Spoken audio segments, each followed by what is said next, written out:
Welcome to the Rim Break Rodeo. We hope this video helps.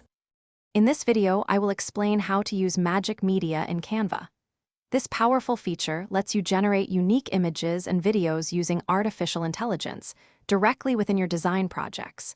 You can easily access Magic Media from the left-hand panel. Simply type in your ideas, choose a style, and let Canva bring your vision to life.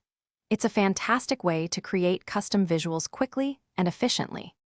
To generate an image, start by typing a clear, descriptive text prompt. Think about what you want to see.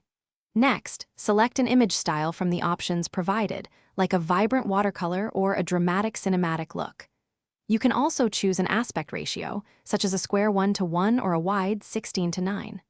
Finally, click Generate to see several unique image variations appear.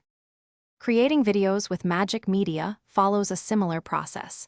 Begin by entering a concise text prompt that describes the video scene you envision. Magic Media will then generate short, dynamic video clips based on your input. Review the generated videos and pick the one that best suits your project's needs. You can then easily drag and drop the video into your Canva design, enhancing your content with motion. For the best results, always use detailed and specific prompts. The more information you provide, the better the AI can understand your vision. Don't be afraid to experiment with different styles and aspect ratios to find what works best. If your first attempt isn't perfect, refine your prompt and try again. Combining Magic Media with other Canva editing tools will truly elevate your designs. Thanks for watching. Consider subscribing if we helped you.